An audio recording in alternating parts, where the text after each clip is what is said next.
Kota Gede merupakan kawasan yang memiliki nilai dan sejarah dalam peradaban. Kawasan ini memiliki cerita sejarah sebagai ibu kota kerajaan Mataram Islam, dan hal inilah yang turut membentuk wajah baru karakter budaya hingga menjadi sebuah warisan atau pusaka bagi rakyat. Salah satu warisan pusaka rakyat adalah Omah Kalang. Pada tahun 1640, orang Kalang dibawa oleh Sultan Agung yang dikumpulkan dari berbagai daerah. Lalu diberikan tempat tinggal khusus yang kemudian disebut dengan pekalangan atau dikalangi, yang berarti dibatasi. Pada mulanya, mereka bekerja sebagai tukang angkut barang-barang berat dengan menggunakan kereta dan pedati. Mereka kemudian beralih profesi menjadi penebang kayu dan pengrajin kayu. Dan pada akhirnya, mereka beralih profesi lagi dengan menggeluti usaha yang berkaitan dengan pegadaian dan jual beli logam mulia. Dari keterampilan tersebutlah, mereka berhasil mengangkat derajat kehidupan mereka dengan memiliki rumah yang mewah. Pemilik rumah orang Kalang yang ada di Tegal Gendu itu adalah Ibu Hajah Nuriyah. Waktu itu menempati dan membangun rumah itu, lantas sebagai rumah tinggal juga sebagai tempat untuk berdagang juga, kan gitu. Usaha Ibu Nuriyah yang jelas ya berdagang emas, intan, berlian, juga berdagang batik juga ya, batik. Itu pada periode 1940-an ya, sampai 1949. Megah nan mewah, begitulah yang nampak dari Omah Kalang.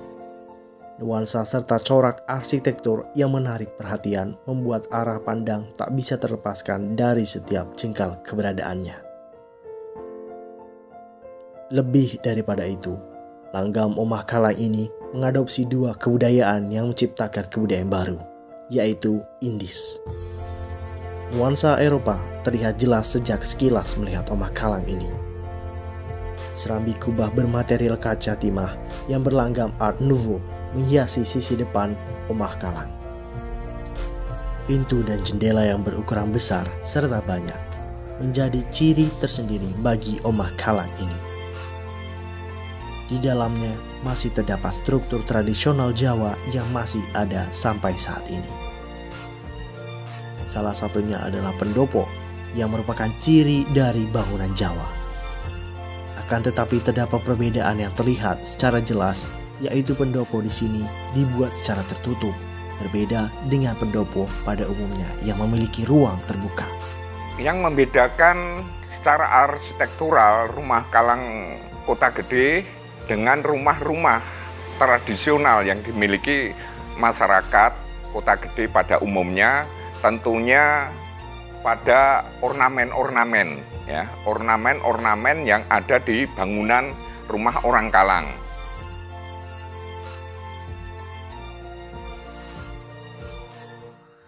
Ketika sebelum gempa, rumah itu kosong, yang jelas kosong. Saya banyak masuk di rumah itu periode tahun 2000-an itu.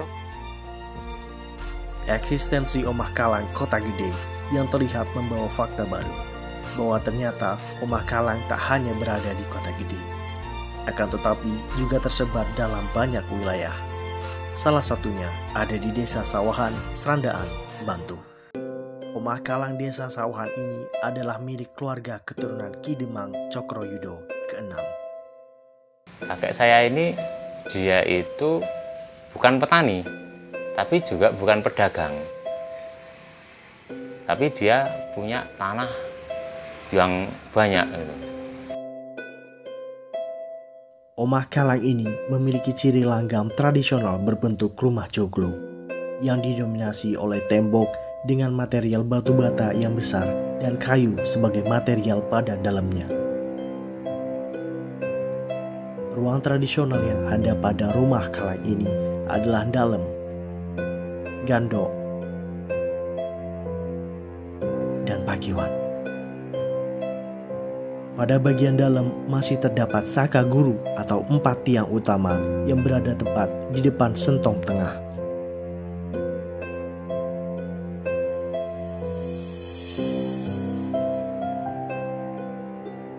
Kalau orang Jawa itu sentong tengah sakral ya. Sakral. Kemudian setelah Islam datang, ada alkulturasi di situ, termasuk di rumah kakek saya itu yang tengah itu masih sakral, tapi sudah berubah menjadi tempat untuk pesolatan gitu. Nenek saya sholat di situ. Itu kan sama-sama sakral gitu kan. Dulunya, sentong kiwo ini digunakan sebagai tempat untuk menyimpan pusaka. Namun saat ini, hanya tersisa sebuah peti penyimpanan, di mana pusakanya sendiri sudah hilang dicuri oleh pencuri pasca gempa yang melanda pada tahun 2006 lalu.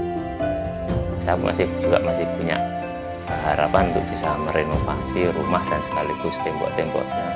Karena itu memiliki sejarah panjang secara pribadi bagi saya ya. Harapan kita, khususnya masyarakat Kota Gede dan pada umumnya adalah bangsa Indonesia, untuk kita mulai menyadari bahwa kita punya warisan budaya yang berupa arsitektur yang sangat luar biasa. Maka tentu warisan budaya ini bisa untuk belajar bagi generasi yang sekarang maupun yang akan datang, bagaimana pendahulu kita pernah menciptakan karya arsitektur yang sangat luar biasa.